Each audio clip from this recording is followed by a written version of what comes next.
Hi, I'm Chris, I'm Ryan. and we're the comic enthusiasts. Now, today, Ryan, I wanted to take you through some of the greatest artists in Flash history, as well as the evolution of art.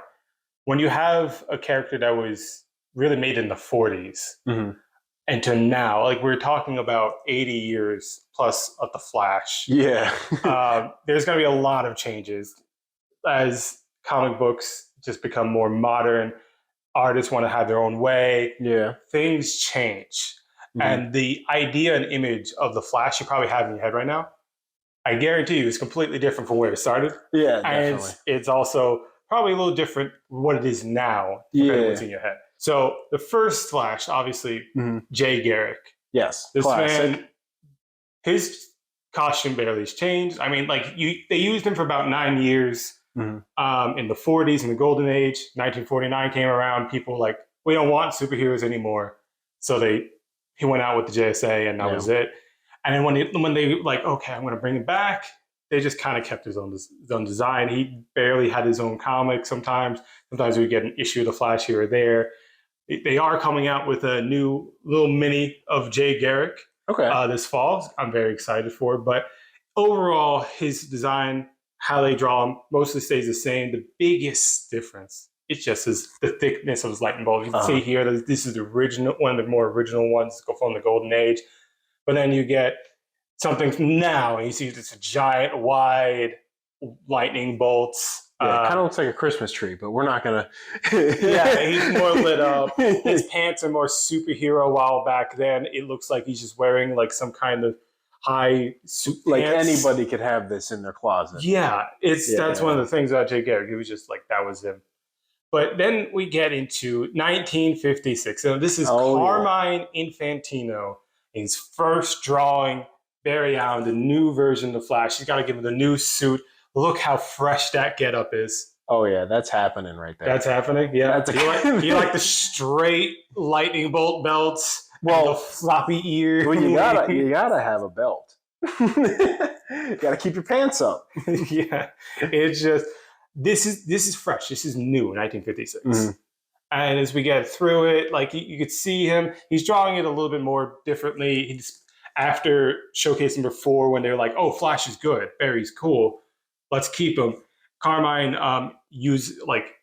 makes him a little more detailed, makes him a little Yeah. better. Now he's got the abs. He's less cartoony. He's more of a real person. And were the shoe wings, were they there before? They were there before, right there. You see those little things on the side? Yeah, That was from the get-go. This is like Barry's costume doesn't change until 50 issues in on Wally's run. I want to say that's probably 1990s, 92. So very long. Very long, time. exact Yeah, same costume, doesn't change. Okay.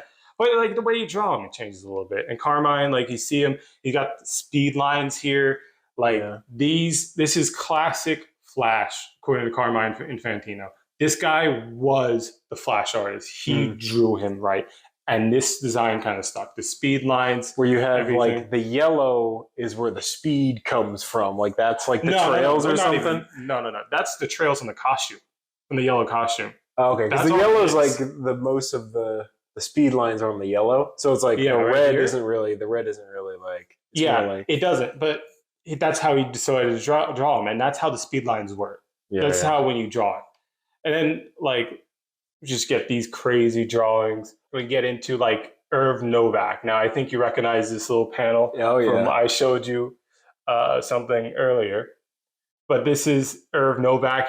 Like you can see, he drew a lot very similar to Carmine Infantino. Yeah, because you can't mess with the original. You can't mess with that. This is like what Irv Novak really did, and a lot of the Flash artists during the late Silver and Bronze Age, when it wasn't Carmine drawing Flash, was that they just added things in the background that made comics more modern by doing things with the background, so just have like a yellow text. And that's just how they went with it. And this is just Irv Novak doing it. And then we move on to Greg LaRocque. Okay. This is looking like 90s. This is 90s Flash. Like, I'm going to be honest, in Bronze Age, Silver Age, a lot of it stayed the same. It's very slowly moderning. But in the 90s, when we get into Wally West Flash, that's when we're actually getting this new kind of design, this new look. In fact, this is the new suit. You see the suit? You got the V. It's got the V in the lightning bolt, while also having like this shinier red material. 90s comics, almost like everything's chrome. Like you just like everything's super shiny. Chrome suit. Yeah. And he's got whited out eyes just like Batman. Yeah. This like you can't see his eyes anymore. This is Wally's suit after 50. Now they go back and forth with him and Barry's suit because Barry's suit's very classic. Yeah. And this is still new. But Greg LaRocque really kind of like brought it in here. And Greg LaRocque was the first artist with one of the most definitive, if not the definitive, Flash runs with Mark Waid. Okay. And this is one of Mark Waid's first drawing. You see, you see Wally West year one when he gets hit and becomes Kid Flash. I mean, that's what I would look like if I got struck by lightning. Yeah. Yeah, but that's where we're at. We're evolving towards that. It's some more of Greg LaRocque. You could see the speed lines. They kept the same yellow. Still speed feeling. Lines. Yeah. But it's more. We're getting more heroic. We're becoming more of an icon now. Who lost the feet? Lost the feet wings. Yeah, we lost the feet wings. Let's be honest. They're slowing us down. Yeah. Need to be more aerodynamic. And then you can see this is one of the defining moments in Mark Waid's Flash. One of early on, I love the facial texture. You got a lot of interesting facial features coming from the Flash. Greg LaRocque. I mean, like he's got this. It's very 90s art from Greg LaRocque. Then we move on to Mike. He kind of looks like Superman with that chin. This is the big chin Wally. You cannot mistake. Like, there's a lot of artists in the Flash. I'm skipping through a bunch. This is the real Crimson Chin here. I'm skipping through a bunch of different artists. Like, I am just skipping over a bunch of them, and it's mostly because they drew the Flash as you expect to draw the Flash. There's nothing big that they're adding. And they don't usually survive too long. Or not survive, but they don't usually draw them for too long, and then some other artist goes over.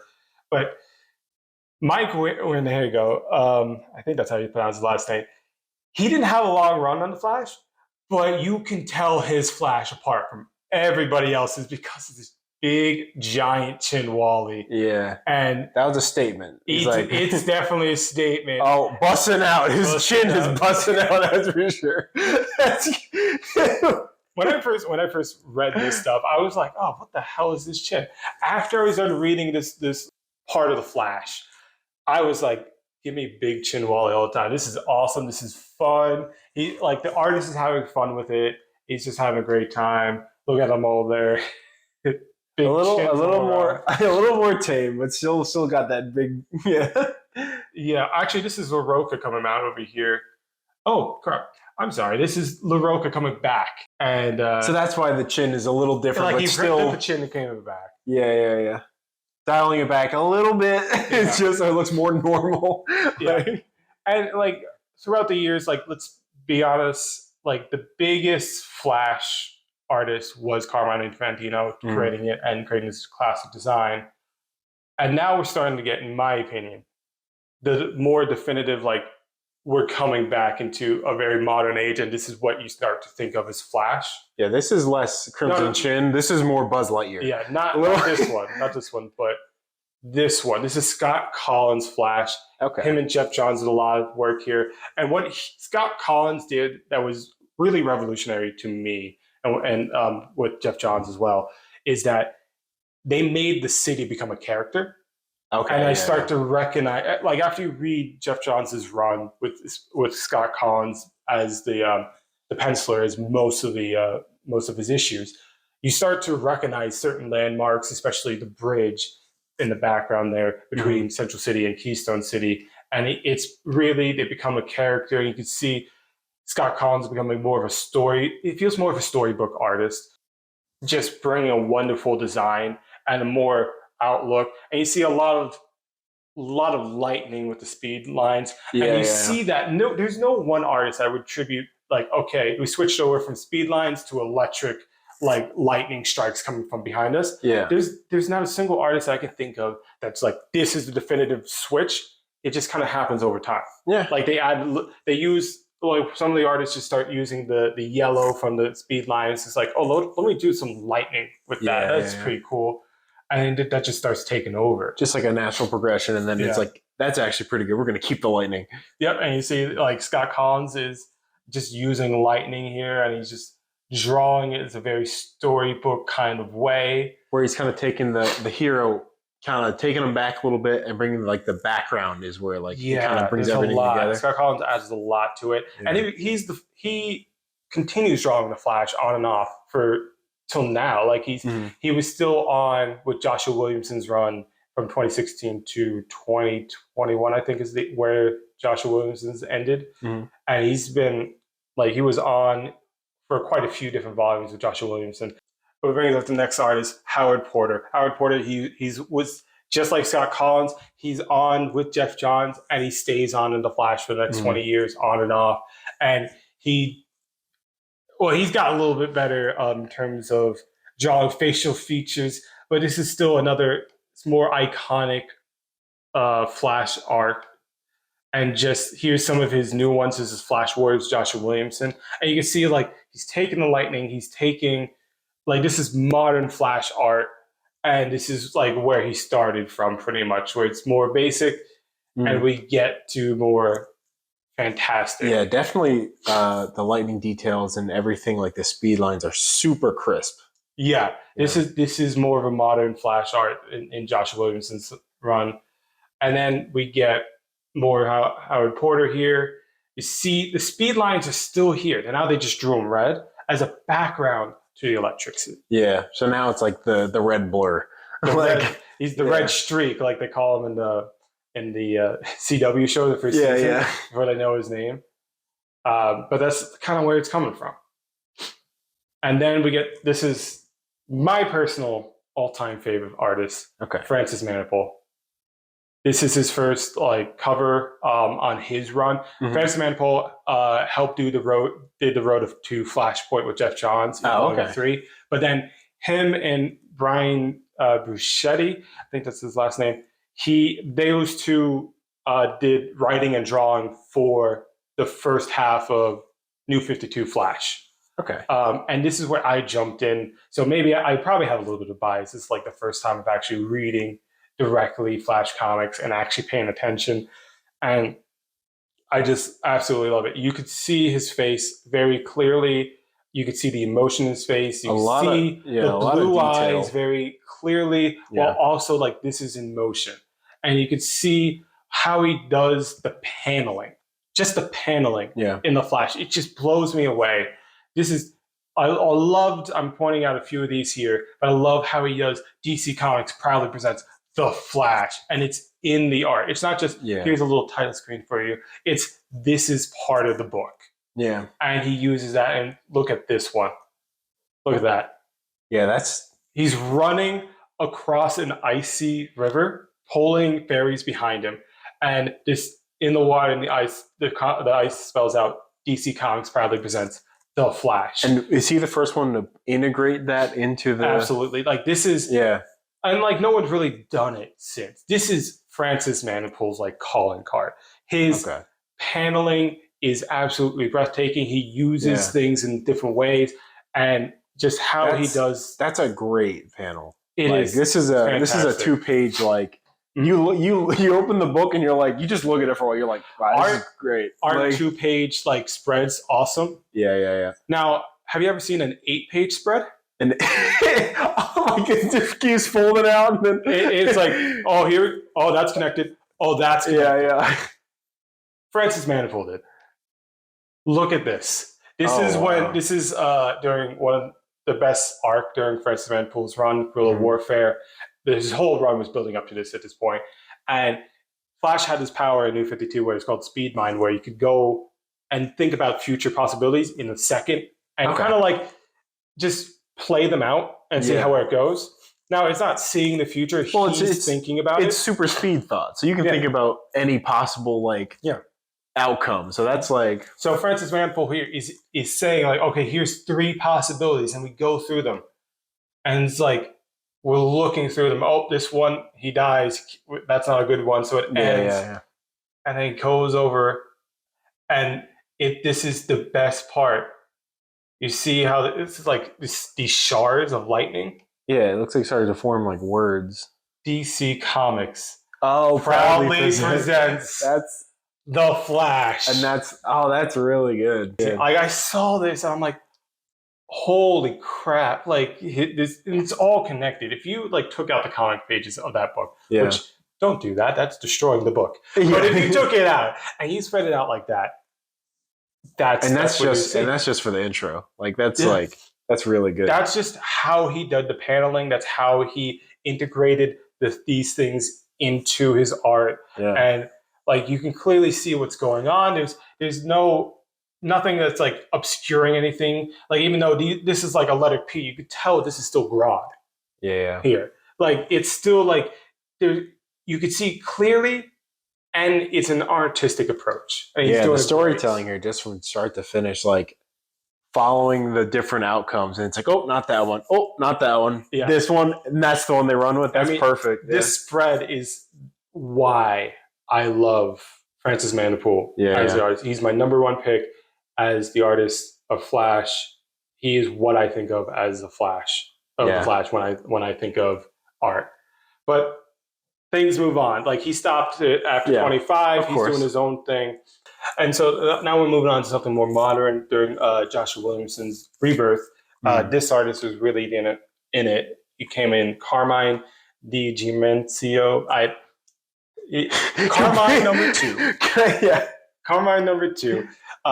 And what he really brought is these flash lines, these electric lines coming out right off of the Flash, and it's very pronounced. Like he pops, and there's just so many little like lightning coming around him that it feels like Flash is part of the lightning. Yeah, focusing more on the lightning being the color instead and it works so well. Yeah, so well with the lines, and he does it so well. And like it's not just him. You can see this is Ace West, Kid Flash. Yeah. And even Godspeed there, you could see it's just all a part of It's just like they're there, and you can see it's the blood too, the Flash ring, like everything's very like liquidy, springly. Everything just tendrils out. Yeah. That's a very good design from him, and he does that. And Howard Porter comes back in. Scott Collins comes back in for Williamson's art, and they have They kind of adapted design to look kind of similar, but when you see these great lightning effects, it is Carmine number 2 here. It's very Italian. But now we're going into the latest run with, he had a few different artists, but Jeremy Adams, but there's just like this definitive Wally artist in this last run that just like is a very clear calling card. It's Passarin. And he's got these facial signs that just like a lot of emotion in that one. This was like a WWE wrestling issue, like it's like a galactic WWE. I mean, it's Flash. It's just a really fun issue. He actually comes back later on. You can see, look at that face. This is his like calling art. Like there's no other Flash artist that draws a face like this. Yeah. The expressions are very detailed. Very detailed. And even in the last one, Flash 800, look at that. Yeah, that's no. Yeah, definitely like the eyebrow work. Just adds a lot more to the character's facial expressions. Yeah. Again, like when I saw Mike Windingo's art, I was like, I don't really know if I like this. But after I'm done with the run, I'm like, nah, that was really good. Because it shows exactly what the character's thinking. Like just that slight smirk on his face. Like yeah. And he's just like you don't see his eyes, but yet they're so telling at the same time. Like he's showing the comic book world that the mask can cover most of the face and the eyes. That doesn't mean you can't have like a ton of range of emotion on this, and this is what Wally currently looks like with his look, and it looks great. And we'll have to see what the next artist is with Cy Spurrier. But that was a trip through Flash artists What do you think? definitely a big jump from the beginning. Just getting the job done, drawing the costume. Yeah, it's a little bit of a big jump from this to this. Yeah. Or even just like this. Like I think here's a little cartoon character that that was just drawn pretty much. And then we get back to Carmine #2, and he's like, this is completely different. Definitely, I think every new artist that comes in, or every like new generation of artists that come in, like I think a big aspect of like the evolution of like comic art was the 90s. That chrome came in, super shiny, super like streamlined. Everything was like really like it looked like everything was chrome. Yeah. So like I think that like just it jump starts to the next one where it's like, oh, I want to add to that. I want to add to that. Like it feels like the 50s, 60s, 70s, and 80s, like those 4 decades. Like the art just becomes more defined. Yeah. And not different. It doesn't evolve. It just becomes like better drawn. Yeah. And in the 90s, they come around and it's like a bunch of artists comes in. It's like, well, I kind of want to draw it my own way. I want to draw my own style. And styles become a thing. And artists with the specific ways to draw things become a thing. And then it doesn't stop. 2000s, 2010s, and I don't know, even in 2020s, we still have a lot of different style artists. Yeah. They're drawing it in their own way, but still recognizable. And that is what's really like and it's profound in the Flash that you could see over the years. Definitely breaking traditions in a good way, taking big risks with the character that's so old that's like now iconic. Yes. Like definitely like in the 50s or when they first started, it's still like, oh, this is a comic book, like little animation, like it's really just a little thing for like kids to read or whatever. And then once it starts getting to more serious stories and more serious artwork, it's like, let's actually get this done right. Let's do this properly. You're adding movement, you're adding all the colors, like everything, like the world building, like it's really nice to see like the evolution of how like it's like, oh, this is serious. Let's do some serious work here. Yeah. Like just this page alone, like everything in this panel is just like you can see the motion. With the character who moves at the speed of light is very important. Very important. Yeah. Definitely a great like trajectory for the character's artwork. Like it's definitely good that artists do take risks or do their own version. Yeah. Yeah. Sometimes it doesn't pay off, but sometimes it's like this works so well with the Flash, and this other artist that works so well with the Flash that just like Carmine Infantino like might have been the one that really started off and really gotten like this like revolutionized comic book art at the time. Yeah. But it's gone so far beyond him now. Yeah, I mean, we need those comic books like with that big chin, that big risk. Like that's what breaks down the barriers for the next artist to come in. It's like, oh, I'm going to do my thing, and then that could be the next like staple of the character. Absolutely, yeah. But that's what I wanted to show you today. And well, I hope you at home liked it. I like it if you did. Subscribe and comment. What artists did you like the best out of the Flash? I mean, my answer was Francis Mandible. Yeah, or any of your favorite comics. Like, who's your best artist, or who's your top 5? Oh, yeah. Just any one of your best comic artists that you've been reading, or your favorite. But we have been the Comic Enthusiast. See you in the next one.